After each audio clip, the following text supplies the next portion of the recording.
¿Cómo resumirías cuál es el peligro más grande que representa esta iniciativa del Plan B? Bueno, abre la posibilidad de una elección de Estado, abre la posibilidad de que los órganos locales queden prácticamente, pues ahora sí como testigos de lo que puede suceder, de que haya una concentración de la decisión, abre la posibilidad ante la desaparición del PREP, de que el cómputo pues en los días subsecuentes pueda sufrir algún accidente como pasó en el 88, en el cual se cayó el sistema. O sea, la posibilidad es latente. Al desaparecer órganos locales, al desaparecer funciones, al desaparecer atribuciones y alcances, abre obviamente una posibilidad muy grande de que estemos en la antesala de una elección de Estado.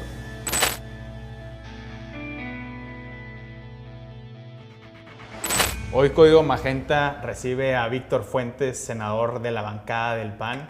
Bienvenido. Rodrigo, muchas gracias, muy contento de estar aquí. Estamos aquí para poner los puntos sobre las IES de lo que es el llamado Plan B de la reforma electoral. Un Plan B del que se han dicho muchas cosas, pero no se ha puntualizado de manera concreta de qué se trata y sobre todo cuál es la gran diferencia entre el proyecto inicial de reforma constitucional que envió el presidente Andrés Manuel López Obrador al Congreso. Y bueno, Víctor, tú has estado dentro de estas negociaciones, has sido parte fundamental también de la protesta que ha tenido Acción Nacional, tanto política como legal, contra lo que es el Plan B. Platícanos de qué se trata esta nueva iniciativa del presidente López Obrador que, hay que decirlo, está todavía en comisiones del Senado. Es decir, todavía se está a tiempo de hacer algo si es que esto representa un peligro para la democracia, como han advertido algunos. Definitivamente que el Plan B lesiona la autonomía del INE, trastoca su capacidad de operación, pero también hay que mencionarlo. Se tuvo la capacidad en su momento de frenar lo que era el Plan A. El Plan A era un plan de muchísimo mayor alcance, Rodrigo. El Plan A desaparecía el INE por completo. Lo transformaba en otro órgano completamente distinto, que era algo que se llama el Instituto de Elecciones y Consulta, Instituto Nacional de Elecciones y Consulta. Reducía la cantidad de consejeros, desaparecía todos los órganos locales en materia electoral y a los consejeros del INE y a los titulares de los órganos jurisdiccionales federales los sometía a consultas populares. Iban a ser electos vía elección popular. Reducía sustancialmente el presupuesto del INE. Lo hacía un órgano chiquito, este nuevo órgano electoral. Esto nos pasó, esto fue votado a finales del año anterior, el día 6 de diciembre, y bueno, el Plan B fue presentado precisamente el día que fue votado y rechazado el Plan A. O sea, es decir, ya estaba el plan, tenía el plan emergente en gobernación y en la oficina de la presidencia listos para operar eso. ¿Cuál es la diferencia fundamental del Plan B respecto al Plan A? ¿O qué ofrece el Plan B? ¿O cuál es el objetivo esencial del gobierno federal con este Plan B? Los alcances son completamente distintos. En el Plan A se reformaban 18 artículos de la Constitución. Prácticamente era un cambio rotundo en las reglas del juego en materia político-electoral. Reducía la cantidad de diputados, reducía la cantidad de senadores, topaba la cantidad de diputados locales, topaba la cantidad de regidores, lo cual también es un tema que hay que decirlo, digno de ser discutido. Pero pues no hubo el espacio, como tampoco en el Plan B, ya que el día que precisamente se vota y se rechaza el Plan A, ese mismo día en la Cámara de Diputados se presenta el Plan B y hay algo inédito, Rodrigo, en la historia del país. ¿Pero qué es lo que se busca reformar con este Plan B? Se presenta ese día, el día 6, y ese mismo día se aprueba. ¿Qué es lo que se busca reformar con el Plan B? Se reforman 5 leyes y se crea una nueva. Las 5 leyes que se reforman es en artículos que acotan la capacidad del INE, sobre todo los órganos locales. Desaparecen las juntas locales, desaparece lo que todos conocemos como el PREP, ya no existirá, simplemente el cómputo ordinario de las mesas de cómputo. Entonces, ese instrumento que hoy en día los ciudadanos ya nos habíamos familiarizado con él y que nos daba resultados preliminares con mucha objetividad, pues ya pasa la historia, ya no existirá. Por otra parte, permite este plan B que el gobierno pueda difundir sin espacios de veda sus acciones de gobierno en toda circunstancia y en todo momento. Flexibiliza el aparato de comunicación del gobierno. Esto deja abierta la posibilidad que el gobierno federal, en pleno proceso electoral, cuando anteriormente existía una veda electoral, hoy pueda difundir las acciones de gobierno. Pero por otra parte... digamos que es algo que sucede en la práctica, pero está restringido por la ley. Exacto. Hoy estaba restringido. Con esto, de aprobarse en la Cámara de Senadores en los siguientes días que se someta a votación, dejará la posibilidad de que cualquier gobierno, especialmente el gobierno federal, que sabemos que tiene un ánimo hacia la comunicación constante y sonante diaria, pueda en todo momento difundir las acciones de gobierno. Sin embargo, por otra parte, y es muy importante también comentarlo, acota a la comunicación social en que únicamente puede ser la comunicación que es contratada por un gobierno, y acota el presupuesto que se destine a la comunicación social, y la ley se expresa en esto al punto 01 de su presupuesto. Digamos que se quita la comunicación pagada o se limita un mínimo la comunicación pagada, pero se abre la puerta a las expresiones en medios y en plataformas digitales de los funcionarios de gobierno. Definitivamente. Por una parte lo flexibiliza y por otra parte lo acota. Entonces va a ser muy interesante ver cómo se va a ir desenvolviendo esto. Senador, hay un argumento recurrente de que si se pasa el plan B, como está planteado en este momento, la elección que vamos a tener, la elección presidencial de 2024, va a ser diferente a las elecciones que hemos conocido en las últimas 2 décadas. ¿Compartes este argumento o qué se espera de las formas de la elección del 24 si se aprueba esta reforma? Es una elección distinta, evidentemente, en donde va a haber una concentración de las decisiones, en donde los órganos electorales locales van a estar muy menoscabados en cuanto a sus alcances y capacidades. A los órganos locales, por ejemplo, se les quita la capacidad de fiscalización. Ya un órgano local electoral no va a poder fiscalizar. Un órgano también electoral ya no va a poder determinar si una candidatura es viable o no es viable. Lo único que va a poder determinar si una persona no pudiese participar en un proceso electoral es una determinación de carácter penal. Hoy en día era común, por ejemplo, como el caso de mi compañero senador Salgado Macedonio, que un órgano electoral pues, le retira la candidatura por ciertas circunstancias. Hoy en día eso ya no va a ser posible. El principio de tipicidad que priva en el derecho penal va a ser ahora aplicado en toda circunstancia en el derecho electoral. Un órgano electoral, distinto a lo que venía pasando, en ningún caso va a poder extralimitar sus funciones, sus atribuciones y fincar una responsabilidad que no esté expresamente en la ley. Aún si se trata del Consejo General, que es la máxima figura de la autoridad electoral en materia administrativa. Que es clara este plan B en determinar que ni los órganos electorales como el INE y sus distintos órganos, ni tampoco los tribunales electorales pueden restringir los derechos políticos de un ciudadano. Pues digamos, solamente lo podrá hacer un órgano jurisdiccional en condiciones de derecho penal, de fincar una responsabilidad penal. Lo que me estás diciendo, senador, el plan B es una reforma hechos por políticos a favor de los derechos de los políticos, porque se restringe completamente o se restringe muy sustancialmente la capacidad de cooptar o de hacer valer la ley de los máximos órganos electorales en este país, que son el Consejo General del INE y el Tribunal Electoral del Poder Judicial de la Federación, que hay que decirlo, son órganos colegiados, es decir, no depende de una sola persona esta decisión. Y va más allá, fíjate, porque también en la reforma se establece que en temas administrativos y en temas fiscales donde había injerencia por parte de los órganos electorales en sus determinaciones, hoy ya no podrán realizarlo. Hoy dice que esas actividades que son propiamente de las autoridades fiscales o de las autoridades administrativas serán exclusivas de estas. O sea que la autoridad electoral no podrá tener en delante injerencia en temas fiscales, de revisar cuentas como lo venía realizando, de ver de dónde salían ciertas Entonces, aportaciones. ¿en manos de quién queda ese papel de fiscalización? A ver, en este país uno de los grandes problemas de la democracia es la presencia del dinero negro en las elecciones. Eso, digamos que hay un consenso sobre ese diagnóstico. Y lo hemos visto incluso en este sexenio, se ha comentado en esta mesa, la presencia de ese dinero paralelo en las campañas electorales. Lo vimos en la elección del 2021, lo vimos en la elección del 2022 y por supuesto se espera que sea mucho más presente en la elección del 2024. Y lo que hace el Plan B entonces es limitar o desaparecer la capacidad de fiscalización del INE. Y le quita completamente los dientes en temas de fiscalización.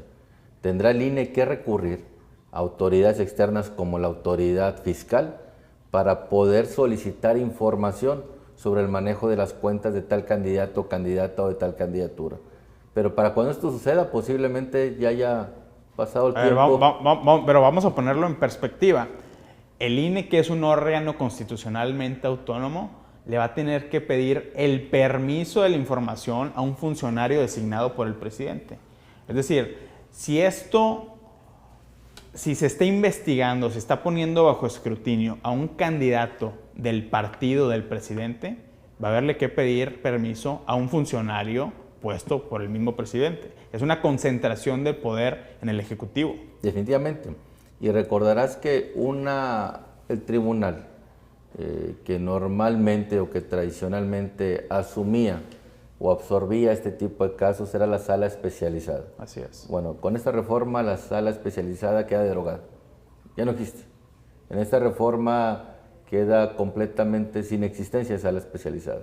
Las atribuciones de la sala especializada pasan a la sala superior, que obviamente sabemos qué tipo de presiones puede tener hoy en día. A ver, senador, ¿cuál es el estatus de las negociaciones del Plan B actualmente en el Senado? Se entiende que Morena tiene la mayoría simple, a pesar de que el presidente de la Junta de Coordinación Política se abstuvo de votar a favor de la reforma constitucional, es decir, del Plan A, pero aún así el pronóstico es que esto va a pasar como lo está enviando el gobierno de López Obrador, es decir, que no se le va a cambiar ni una coma. ¿Es cierto esto o hay todavía espacio para la negociación? Y en caso de que haya espacio para la negociación, ¿en qué temas podría darse este intercambio de puntos de vista? Dicen que la esperanza muere al último. Yo, sin embargo, siendo realista, recordemos que en el Senado de la República a todo este conjunto de reformas solamente se le movió en la parte de las coaliciones, en cuanto no se le diera vida eterna. La famosa cláusula de vida eterna que permitía hacer transferencia de porcentajes o de votos a partidos de la coalición con la finalidad de salvar su registro. Es decir, una cláusula negociada por y para los llamados partidos satélite como el Partido del Trabajo y el Partido Verde. Esto fue lo único a lo que se le movió en el Senado, a ninguna otra cosa. En la Cámara de Diputados se le da reversa a esta modificación del Senado. Regresa al Senado, ya la tenemos en el Senado. Yo estimo que mañana o pasado se va a convocar a votar y que muy difícilmente, salvo el voto en abstención de Ricardo Monreal que pudiera mantenerse, no van a lograr tener la mayoría suficiente para poder sacar adelante esta reforma ya viniendo ratificada de la Cámara de Diputados. A ver, hace 2 semanas Ricardo Monreal estuvo aquí en Monterrey, estuvo en la Universidad de Monterrey, en el Instituto de Estudios Políticos que coordina Agustín Basabe papá, y él fue muy claro en su postura respecto a la reforma electoral, y él da a entender o sugiere que tal y como está planteada esta iniciativa, él no la va a avalar. ¿Crees que esa abstención o esa resistencia dentro de Morena a la reforma electoral vaya a transitar más allá de Ricardo Monreal o que Monreal va a ser el único otra vez que se va a quedar en abstención solo? ¿Cómo ves tú las cosas ahí en el Senado y las negociaciones y lo que se comenta ahí en los pasillos, que realmente es donde se hace el verdadero cabildeo? Hacemos votos para que el liderazgo de Ricardo Monreal tenga mayores alcances. Lamentablemente, y se respeta pues, su congruencia, su postura de haberse abstenido. Nos hubiera encantado que fuera un voto en contra, pero al menos se abstuvo. Pero lamentablemente creo que va a ser el único voto del bloque oficialista que va a abstenerse. Evidentemente que el voto del PT, evidentemente que el voto del Verde y evidentemente que el voto de la mayoría de los senadores de Morena está más que cantado a favor de la reforma. Y también hay un segundo paso de que en caso de que se apruebe el plan B, pues es esperado que las dirigencias nacionales, tanto del PAN como del PRI, el propio Instituto Nacional Electoral, que van a promover controversias y acciones de inconstitucionalidad. ¿En dónde sí cabe, desde tu punto de vista, este recurso de controversia y dónde va a ser muy difícil que la Suprema Corte dé marcha atrás hacia lo que ya está escrito en este momento en el plan B? En los temas que tienen que ver con lo que vulnera la autonomía de estados y municipios en temas presupuestales, como es el tema de la comunicación, de la contratación de comunicación, que los limita al 0.01% de su presupuesto, creo que hay muchas posibilidades de que prospere la controversia constitucional. En los temas de organización y estructuración del INE, veo pocas posibilidades. Ojalá no sea así, porque con las leyes secundarias es suficiente para poder realizar estas reformas. En temas del presupuesto, incluida la parte de fiscalización también. En temas, creo que hay siempre, la línea era muy delgada, hay que reconocerlo, por ello era muy evidente a veces ver cómo en temas de fiscalización un órgano o un tribunal local electoral daba un veredicto, la sala regional daba otro distinto y la sala superior daba otro distinto. O sea, la misma norma en temas de fiscalización y otros temas electorales más, veíamos cómo se iba cambiando la decisión de los órganos electorales. Lo vivimos aquí, en la elección de Monterrey, por ejemplo, donde el órgano local, el tribunal estatal, dio un veredicto, la sala regional de otro y posteriormente la sala superior de otro. Creo que hay mucho que hacer en temas de fiscalización en materia electoral, sobre todo a lo que tú te refieres, Rodrigo, que tiene que ver con el dinero que viene pues, de los grupos delincuenciales, el lavado de dinero, las aportaciones en efectivo. El INE, evidentemente, que aún y con las capacidades que tenía, está rebasado. Estaba completamente rebasado. Ahora imagina si le recortas más capacidades. Entonces, da pie, abre la posibilidad de que pues, el dinero, ahora sí que de origen dudoso, pueda prevalecer en los procesos electorales. Pero esperemos que una vez que esto transcurra, que esto pase, verdaderamente se abra un espacio para ver estos temas con el interés público que demanda y requiere. No puede ser posible, y en gran medida un servidor, y estoy convencido que muchos otros senadores votamos en contra, porque se votó al día siguiente que llegó la propuesta. O sea, ¿qué capacidad de diálogo, de discusión, de análisis, de profundizar puede haber de una reforma tan importante cuando se vota el día siguiente en que es presentada? Obviamente ninguna. Entonces, la Cámara de Senadores, la Cámara de Diputados, el Congreso de la Unión en su conjunto, pues verdaderamente está pintado para un tema tan importante. Que esperemos que estos temas que te inquietan, Rodrigo, y que le inquietan a la opinión pública en general, se abra pronto un espacio. O esperemos que haya reflexión antes de que se vote esto. Que espero... Para cerrar, senador, ¿cómo resumirías cuál es el peligro más grande que representa esta iniciativa del Plan B? Bueno, abre la posibilidad de una elección de Estado. Abre la posibilidad de que los órganos locales queden prácticamente, pues ahora sí como testigos de lo que puede suceder, de que haya una concentración de la decisión. Abre la posibilidad ante la desaparición del PREP, de que el cómputo pues en los días subsecuentes pueda sufrir algún accidente como pasó en el 88, en el cual se cayó el sistema. O sea, la posibilidad es latente. Esperemos estar especulando para mal y esto no suceda, pero al desaparecer órganos locales, al desaparecer funciones, al desaparecer atribuciones y alcances, abre obviamente una posibilidad muy grande de que estemos en la antesala de una elección de Estado. Víctor Fuentes, senador de la bancada del Partido Acción Nacional, gracias por estar en Código Magenta. Rodrigo, un gustazo.